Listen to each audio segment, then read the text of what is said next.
Hello everyone, this is Hachiri and we're back in FTB Interactions.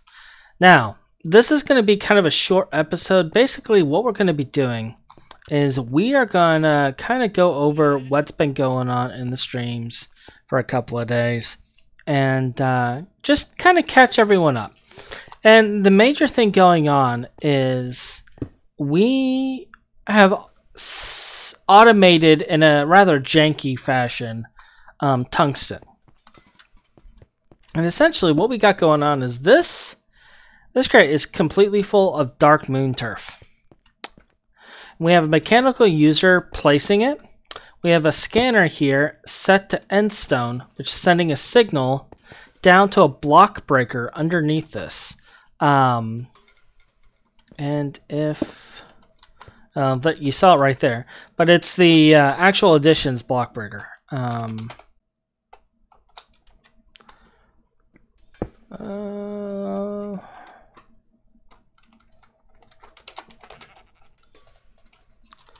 Let's see. There it is, auto breaker. And essentially we've toggled this with a redstone torch so it's on pulse, and every time the block turns to endstone it pulses, it breaks the block, it sends it to the cache sends it to this particular ender chest, and we got quite a few ender chests from rewards between me and my brother, so we have just enough to actually do this. So this ender chest is set to yellow, and it goes all the way over to here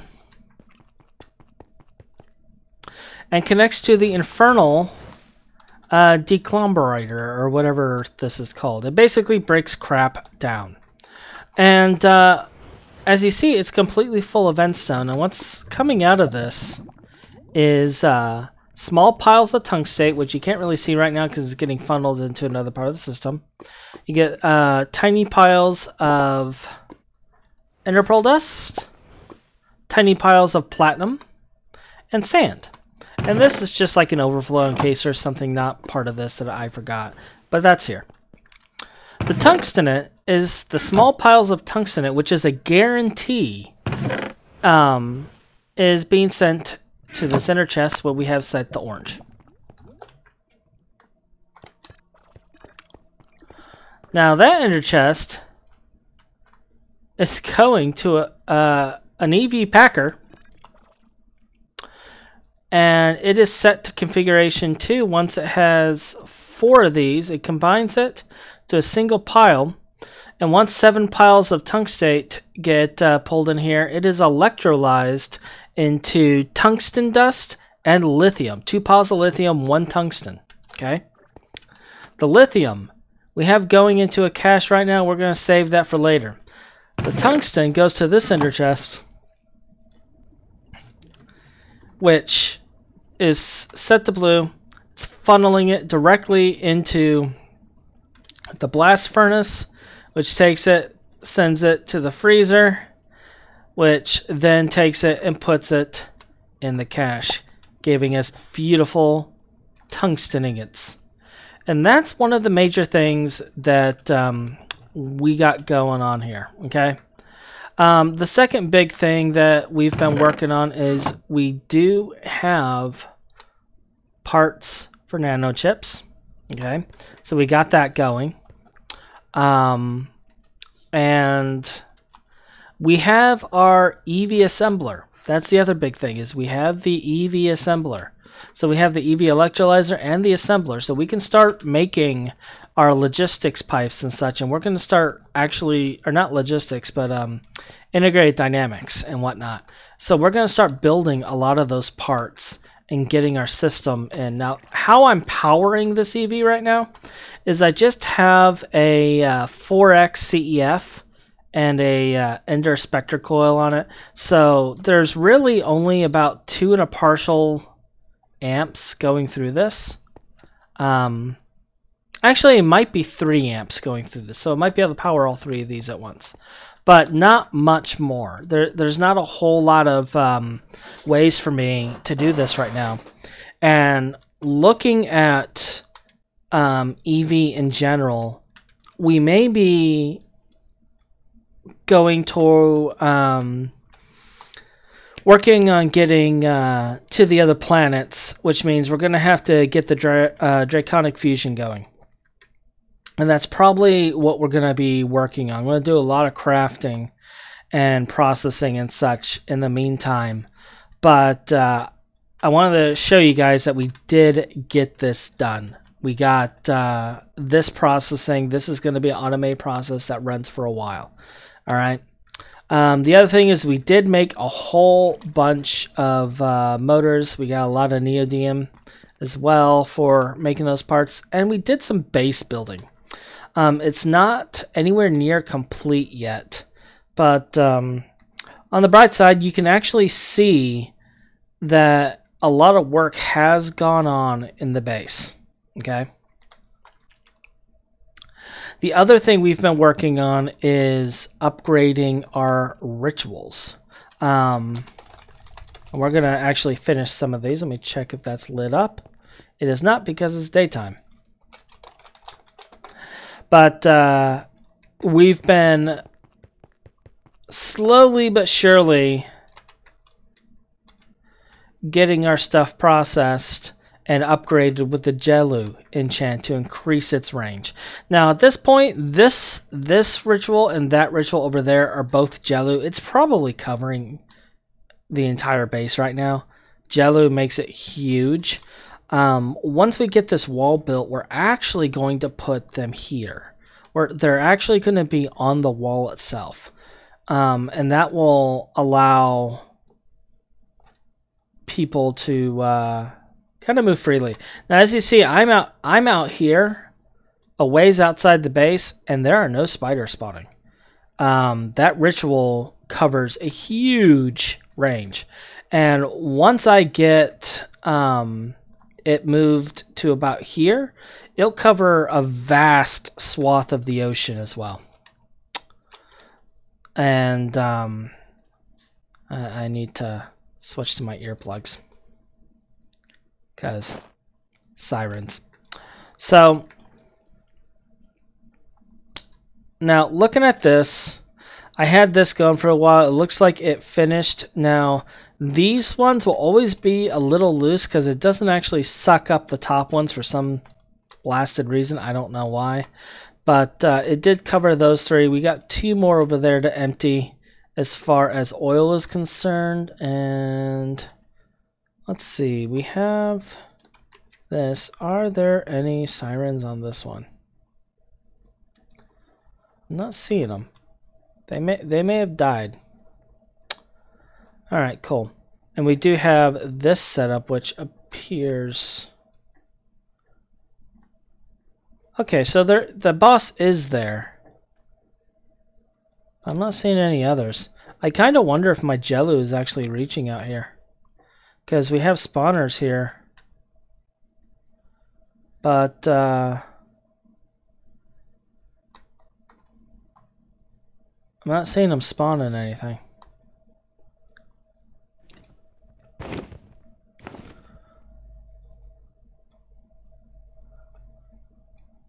So we'll see. We'll toy around with it later. We do want to clear this stuff out later, though, and get all of the goodies within these chests. So that's something we'll work on as well. But yeah, so as far as stuff goes, we've been pulling oil from the ocean. We've already emptied all of our oil from the desert that we had, so that was another thing that was completed. And here soon we're also going to get a setup done for Gaia, and we'll have that set up, and we'll show basically a way to completely cheese it. The main thing I'm waiting for is an eclipse. To be perfectly honest, I'm waiting for an eclipse. And the reason I'm waiting for an eclipse is because we need to get Holgrim, and then we're going to corrupt the Holgrim. And what that will do is that will reverse its effect and freeze mobs instead of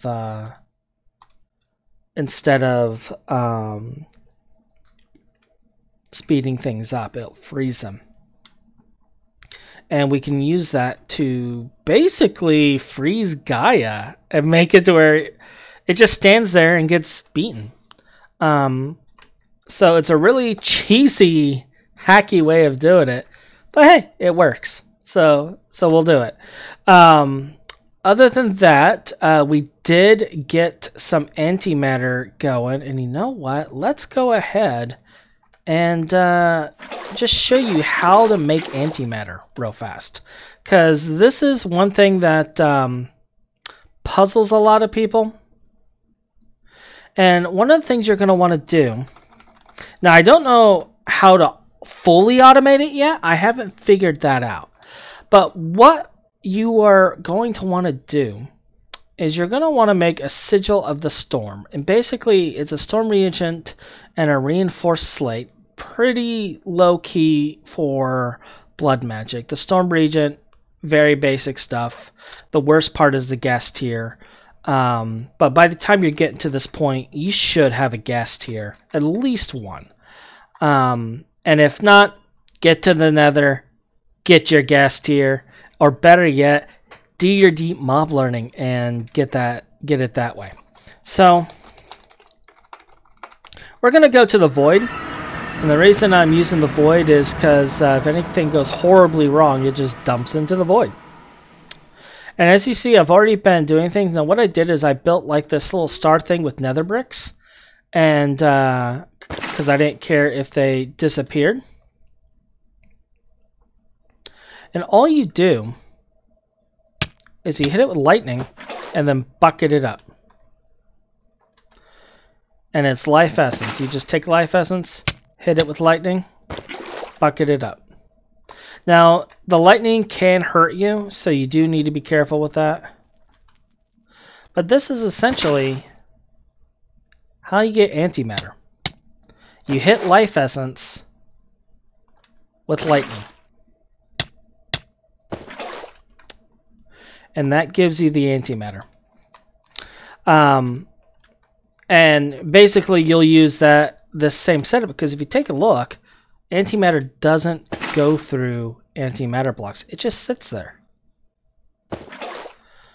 And there's another way of basically dealing with this, because if this is within like a block or so of the ender chicken, it will dissolve the chicken still. So you can get your nodes that way.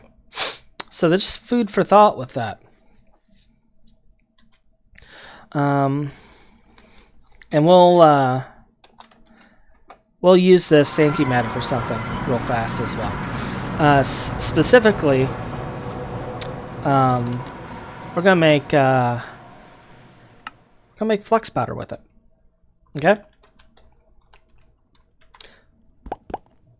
So you take a little platinum here.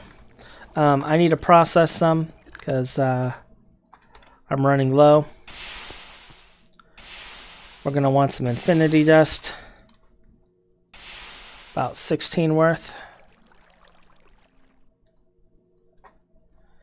And we're going to need some mana gems, so let's see.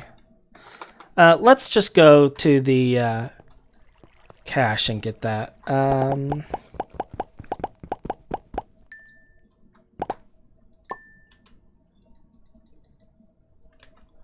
Gonna need 36 of this, and we'll get this made. So I'm gonna need 4.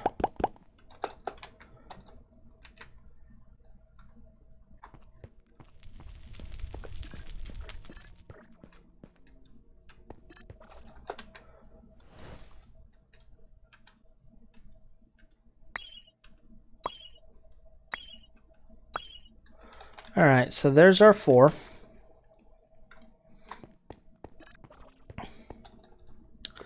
Now I'm gonna just quickly put this antimatter in the mixer, just so I'm not slowed constantly while holding it. Alright. And we're gonna put this in here. That will convert that, and then in the chemical bath, we're just going to plop these real fast. I'm going to stick this right here. Da, da, da, da, da.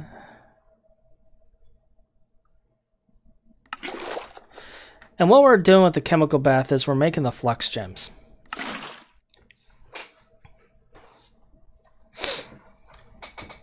And the reason the flux is important is with the flux, you can make the configurator, you can make flux blocks, you can make your flux controller, flux cores, and flux plugs. And with those, you can go through and basically make everything at that point. You can have just complete and total wireless power. Alright, and the last thing we're missing is our platinum, which we got right there.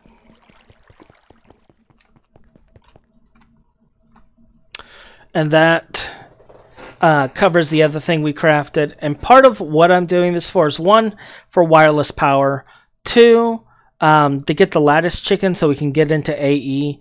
I may still do logistical pipes for some crafting, but I'm undecided on that because if this was available when we started this series, I would have done logistical pipes like crazy. But at this point, we are so close to AE, I'm questioning if it would be a waste of time. Now, I'll probably still do it just so you guys can see how to automate. As you see, I've made a metric ton of the parts for it. And this is basically how you get flux. I just showed you how to get flux with the antimatter and whatnot. And it's actually a really easy thing to do. You can, I mean, I believe it requires HV. No, it's MV. Let's take a look at the plug. Is that MV as well? Alright, so, but it requires HV parts. So you're still going to need to be HV. But, I mean, it's easy to make, so at this point you might as well go through and do that. And that will replace the spectra coils, because once you get that flux network set up, like, I can upgrade this then at that point. Now, I don't have any generators for EV just yet. I was looking at the diesel engine. Okay. But then I noticed something. It's all EV parts, but then it requires IV tungsten steel, which isn't a bad thing, and the quantum assembly, which requires quantum processors to be able to make. Now, this in itself is not the end of the world. It's just a fiber reinforced board, a qubit CPU, and a nano CPU. And if you take a look at the rewards for reaching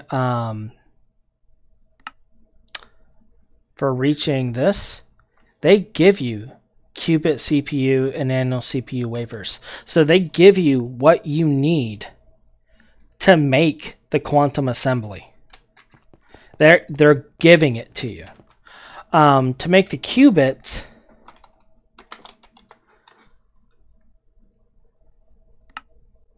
it's also not that bad. It's just an improved dendrite and a nano CPU wafer. And was that Teflon? Gallium arsenide.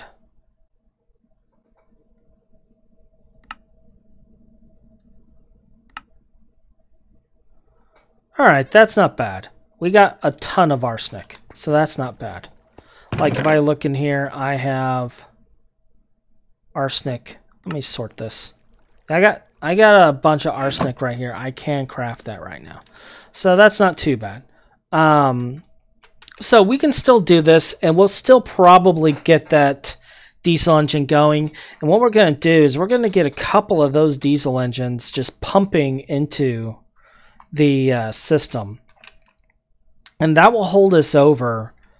A handful of diesel engines will hold us over until we are able to move on to the next stage which will be from the planets. And that will hopefully give us the power we need to maintain EV. Now, a lot of people skip EV. We're going to go straight to it, though, because we got this right here. And that may be the most that we do. We may actually skip it and go straight to IV, which, if I take a look at assembly... oh, there is an IV assembler. And it is used for a plethora of things, so we may be going to IV, but we'll see. We'll see. We may also make the assembly station, but we'll have to have some serious power at that point. But we're gonna get there. We're gonna get there. We're catching up slowly. I can say that I am in the process of getting all of this replaced as well. So this will soon be going away. And we're going to have some automation of these chips. I just haven't decided how I'm going to do it yet. And, I mean, if I do it with AE, I have to do it one way. If I do it with logistics, I have to build it a completely different way, which is why I'm kind of going back and forth. So what I'll probably end up doing is I'll set up a basic tutorial on tiered chip automation with logistics. And I'll just set up a small cluster thing showing every single part and how to do it and how they work. And then what we'll do is we'll also have a setup with AE where it'll be the main system. And I'll have it running like that. So that is basically it. That's what's been going on today and yesterday. And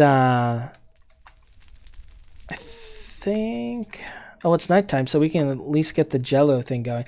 So I think let's make sure the constellation's here. It is.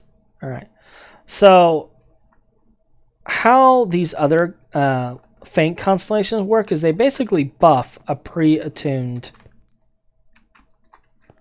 ritual. So if we take this crystal and we take this other crystal here, and we give them Gelu,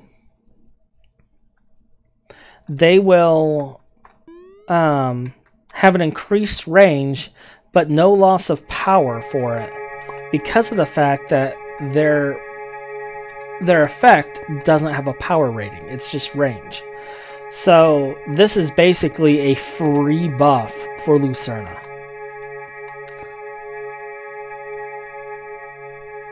And it gives us like a wide safety zone, as it were, when the ritual's fully buffed.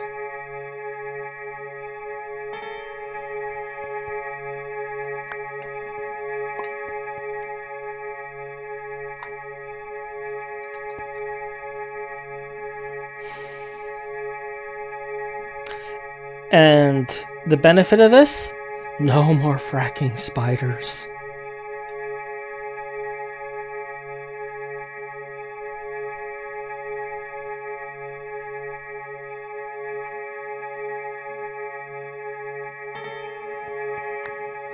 Alright, and that will buff our rituals. And basically, after you add the trait, if you take a look, attuning it twice, it's tuned to Lucerna and added the trait of Gelu. You just right click it on there, and it has its effect again. And it's even larger than it was before. And let's see if we can even see the range. Let's click you to red and right click you, or shift right click. And as you see, it's like so large you can't even see it.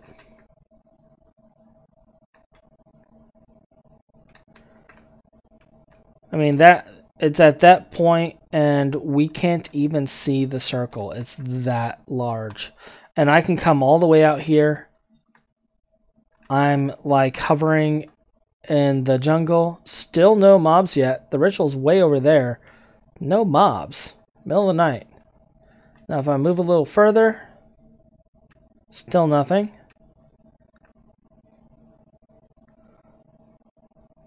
Still nothing. We're just gonna, because it's a circle, so we're just gonna see about how it's still way over there. We are so far out from our base at this point. And yeah, there's not even zombies spawning over there. Alright, so nothing here. And we come all the way over here and just kind of park. And you see there's still no mob spawning. Not on our radar. Anywhere. And we're that far from our base. I mean, the buff size is insane. Now if I went a little bit further, I'm still not seeing it.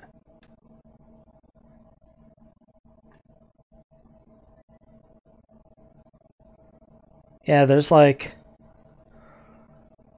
no mob spawns. And we are a massive distance away at this point from our base. And no spiders. And you guys saw my previous episodes. I had spiders on me every 2 seconds. So we've just created basically a massive safe zone.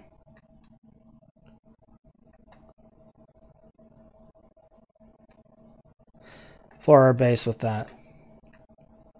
Yeah, I don't think I'm going to find the end of this. Like, we're all the way out here. And I'm still not seeing it. So, yeah, Gelu, overpowered. Massively ridiculous. And we got 4 of them, 1 on each corner. So, we're basically set. There's not going to be any monsters in this area. We got free reign to do whatever we need to, whether it be collecting materials, or anything. We have a large swath around our base now. That's just a giant safe zone with that. So definitely, as soon as you can, get Gelu on your rituals, without a doubt. That is something you want to do. And I think that about covers it. Not a whole lot else has changed. I have not built the automation for Mineralis yet. We will do that. We'll probably consider using the method that Hekara came up with, assuming they haven't nerfed it, which may or may not happen, but we'll show that off. And get that done, and then I'm going to continue building. Right now I'm focusing more on the base building and getting it fleshed out and getting all of our stuff set up than I am on actual progression right at this moment, because I've been focusing a lot on getting progression done for these episodes. But this building is going to be one of the major ones that's going to be overhauled soon. And we're going to be ripping out floors and moving systems. We're going to move all of this. We're going to move all of that. And now that we have the integrated dynamic stuff, we're going to be building a full processing system. And when I say full processing, I mean it's going to do more than just base ores. It's also going to do electrolyzing and everything else. It's going to process it beginning to end. If I throw crystal blocks in there, I'll end up with actual addition stuff. If I throw just normal whatever ores in there, it'll process it, and if it needs to be electrolyzed, it'll go there. Otherwise, it'll go elsewhere. And we're going to move a lot of our ingots and such up. All these ore storage is going to go up. And we're just automate the processing so that when I am mining and such, just seeing if there's a ender bag or something. Ender storage is the name of it. Ender store. There is an ender bag. And you can craft it. Okay, cool. So what we may end up doing is making this ender bag when we go mining and just shoving all the ore in there. It'll automatically sort into its caches and get processed automatically. It'll be a fully automated thing, and that will be awesome. And that's one of the things we're going to be working on. So I think we'll end this here. This is a very, very short episode, and I apologize for that, but I just wanted to catch you guys up. So with that, we went over the tungsten processing, about how it needs the EV electrolyzer, how we're packing everything and just getting it constantly processed. And then we covered antimatter. We covered making flux so you can get into the flux plugs. And yeah, so with that, you guys have a wonderful day, and we'll see you on the next episode. Good.